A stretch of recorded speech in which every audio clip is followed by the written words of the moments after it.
1921 онд Улаанбаатар хот маань 10 дахь машинтай байсан байна.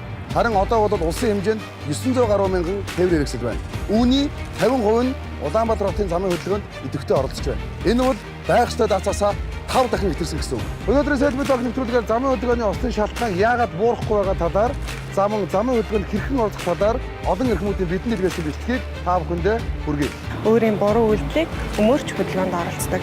Цан хангаагаар нэг залуу бүр пяу гэтэл шүсэн хайсан чинь бүр 80% нь суудлын бүсээ огт бүслээгүй гэсэн тоон судалгаа яваад байгаа. Энэ болон зам тээврийн осол гэмтлийн үед очиж ажилласан хүний хувьд нэг зөвлөгөө өгөхөд одоо зам тээврийн осол гарах, болцсохгүй осол гарах эрсдэл өндөртэй 12 мянган тээврийн эрсдэл байна гэсэн.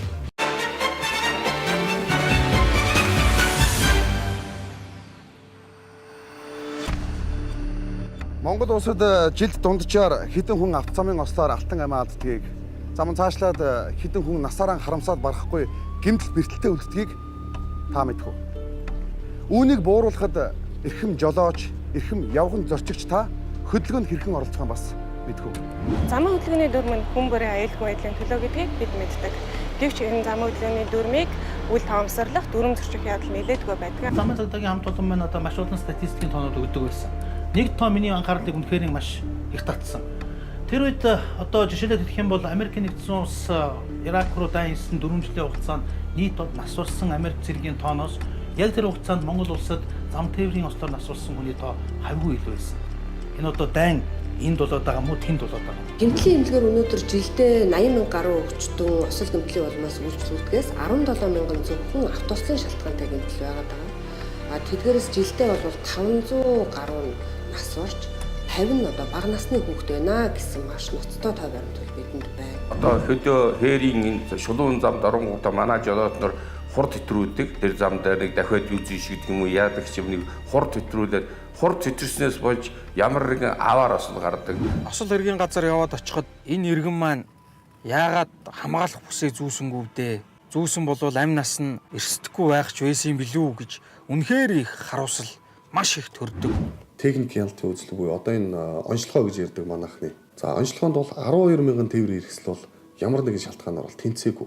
өнөөдөр би баруун гар талаас явж байгаа машинд зам тавьж өгөхөд тэр дотроос хүн маш гоё энергитэйгээр баярлаа гэж гараа төгсөн. Тэр нь бас миний өдрийг өнөөдөр аягүй гоё болгосон. Нийт зам тээврийн ослын 80 гаруй хувь нь орон нутгийн замд болж байна. Энийн шалтгаан юу юм бэ?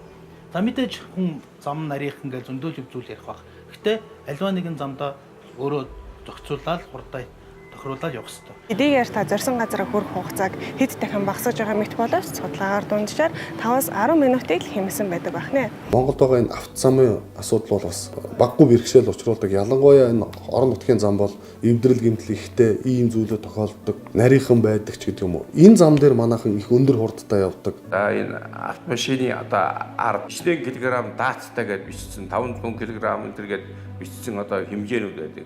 Тэр хэмжээрээс хэтрүүлж болохгүй машиныг. Манайхан болохоор дотор нь 7-8 хүн хүүхдээ ингэж чихээд оруулчаа. Тэгээд дээр нь баах ачаачаа.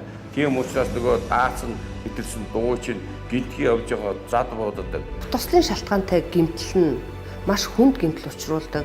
Хүний амь насыг аврах боломжгүй гэмтлүүдээс гадна одоо хөгжлийн бэрхшээлтэй болгодог, хөдөлгөөний чадвар алдуулдаг, олон сар жилээр одоо ажил хийх чадваргүй болснороо гэр бүл, нийгэмд бол эдийн засгийн маш хохирол учруулдаг юм аа. Энэ зам тээврийн осолд холбогдсон жолооч маань хэрвээ арх уугаагүй байсан бол энэ хамт яваа олон хүний амь нас, эрүүл мэнд хохирохгүй байсан шүү дээ гэдэг харуулсал үнэхээр төрдөг.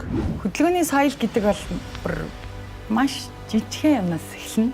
Юу гэхээр урд бүр үнэхээр тасархай машин явж исэн. G-class. Тэгээд үнэхээр гоё дугуйтай. Бүр маш гоё гялалцсан.